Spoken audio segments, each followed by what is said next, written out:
Tensions between the United States and Iran continue to escalate as both nations engage in military posturing across the Middle East region. President Donald Trump has deployed a massive naval armada toward Iran led by the USS Abraham Lincoln nuclear-powered aircraft carrier. The carrier strike group departed from the South China Sea and is now positioned in the Arabian Sea near Iranian waters. 3 Arleigh Burke-class guided missile destroyers accompany the carrier, providing ballistic missile defense and strike capabilities for potential military operations. Fighter jets including F-15 Strike Eagles have been deployed to U.S. bases throughout the Middle East and surrounding Allied territories. Trump warned Iran that time is running out for negotiations, demanding an immediate end to Tehran's uranium enrichment and nuclear program. The president posted on social media that the armada could act with speed and violence if Iran refuses diplomatic negotiations. Iran has announced live-fire naval exercises in the strategic Strait of Hormuz beginning Sunday through Monday this upcoming weekend. The Strait of Hormuz is a critical waterway through which approximately 20% of the world's oil supply passes daily. Iran's Islamic Revolutionary Guard Corps will conduct the drills near U.S. warships currently stationed in the Persian Gulf and vicinity. U.S. Central Command issued a stern warning stating it will not tolerate unsafe Iranian maneuvers near American military vessels or assets.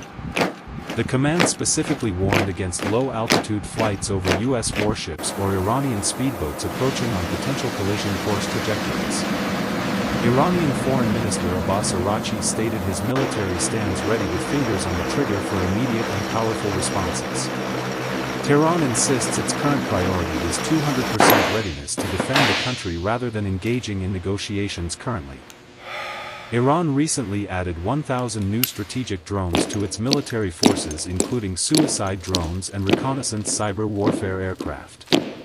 Iranian officials claim numerous U.S. military assets in the Gulf region remain within range of their medium-range ballistic missiles. The Pentagon conducted multi-day military readiness drills across 20 nations in the Middle East, Asia, and Africa, hosting U.S. bases.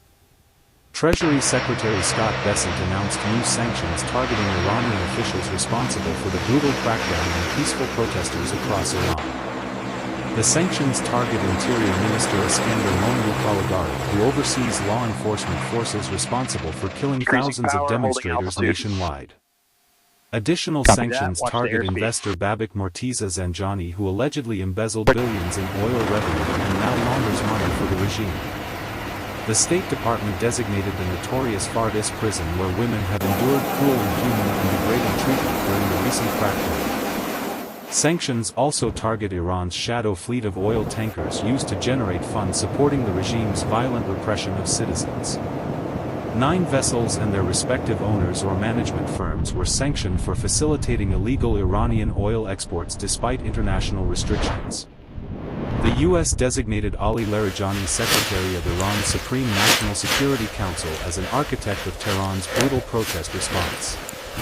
18 individuals and entities tied to Iran's shadow banking networks that launder petroleum and petrochemical sales proceeds were also sanctioned. These economic measures freeze individuals' assets in the United States and prohibit American citizens from conducting any business with them. Despite heavy existing sanctions, the new measures signal mounting U.S. pressure against Iran amid ongoing protests and diplomatic tensions between nations. Recent protests in Iran began in late December over economic collapse, inflation, and currency devaluation before spreading into broader anti-government demonstrations. Iranian state media reported 3,117 people died during the crackdown, including civilians and security force members. Human rights activists outside Iran claim more than 5,000 people were killed, including protesters, security personnel, minors, and innocent bystanders. The Iranian rial currency collapsed to record lows in December, triggering shopkeeper protests in Tehran that spread nationwide across the country. International sanctions, decades of mismanagement and corruption have devastated Iran's economy, with inflation peaking at over 42% last year. Iranian citizens face chronic electricity outages, severe water shortages, and crumbling infrastructure as the regime prioritizes weapons programs over welfare. Trump initially threatened military intervention in early January after reports emerged of Iran's brutal crackdown on protesters demanding basic freedoms. The president appeared to back down after receiving assurances that arrested protesters would not face mass executions by the regime. However, Trump has since renewed military threats and intensified pressure demanding Iran return to negotiations over its nuclear program immediately. Turkish Foreign Minister Hakan Fidan met with Iranian counterpart Abbas Araghchi in Istanbul attempting to mediate between the two nations. Fidan warned that Israel appears to be persuading the United States to launch military attacks which could severely damage regional stability. Turkey called for resumption of nuclear talks between Washington and Tehran, saying such steps are vital for reducing regional tensions overall.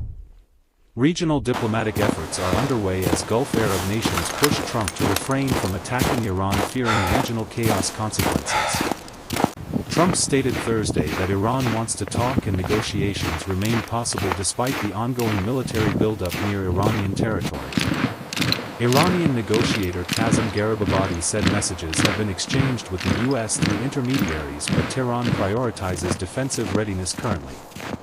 He noted that the U.S. previously attacked Iranian nuclear facilities in June last year just as negotiations were beginning then. Last June, the U.S. and Israel struck 3 Iranian nuclear facilities during a 12-day war between Iran and Israel.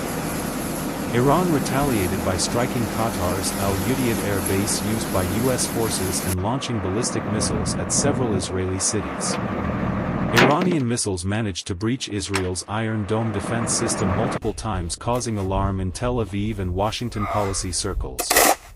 The June military action killed more than 1,000 Iranians while 32 Israelis died in retaliatory Iranian ballistic missile attacks. U.S. demands include permanently ending Iran's uranium enrichment program, limiting ballistic missile development, and cutting support for regional proxy groups. Iran currently enriches uranium at 60% purity, approaching the 90% level considered fully weapons-grade for nuclear armaments. The 2015 nuclear deal capped Iran's enrichment at 3.67% and stockpile at 300 kilograms. President Trump withdrew from that joint comprehensive plan of action in 2018 during his first term, reimposing comprehensive economic sanctions. The International Atomic Energy Agency previously warned that Iran possessed enough enriched uranium to potentially develop multiple nuclear weapons quickly. Washington and Western allies insist Iran's nuclear program aims at building weapons despite Tehran's claims of civilian energy purposes only.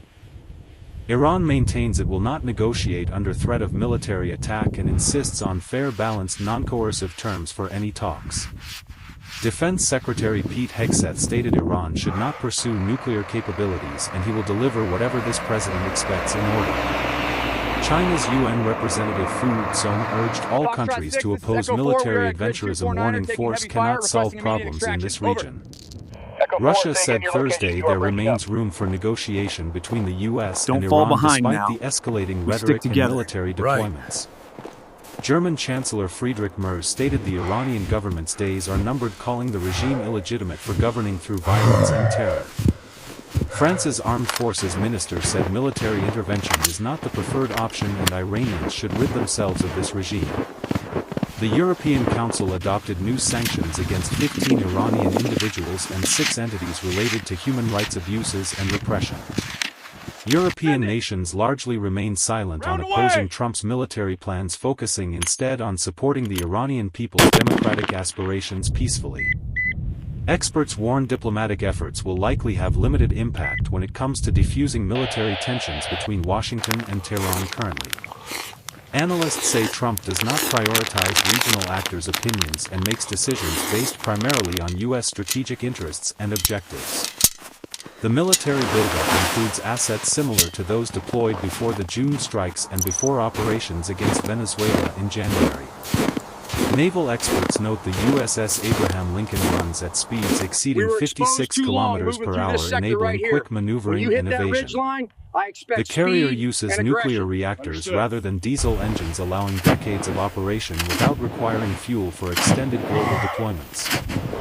Security analysts assess the likelihood of U.S. strikes on Iran as very high given the overtly aggressive military buildup currently. Even symbolic U.S. strikes would likely provoke Iranian retaliation, potentially escalating into broader regional conflict involving multiple countries and actors. Iran possesses cruise missiles capable of threatening U.S. warships in the Persian Gulf's confined waters and regional military bases everywhere. A large banner in Tehran depicts a U.S. aircraft carrier struck by missiles, reflecting Iranian confidence in defensive capabilities against attack. The current standoff represents one of the most serious confrontations between the United States and Iran in decades of hostile relations. Both nations continue exchanging threats while diplomatic channels remain open through intermediaries attempting to prevent direct military confrontation and escalation. The international community watches closely as the situation develops, with global oil markets and regional stability hanging in precarious balance.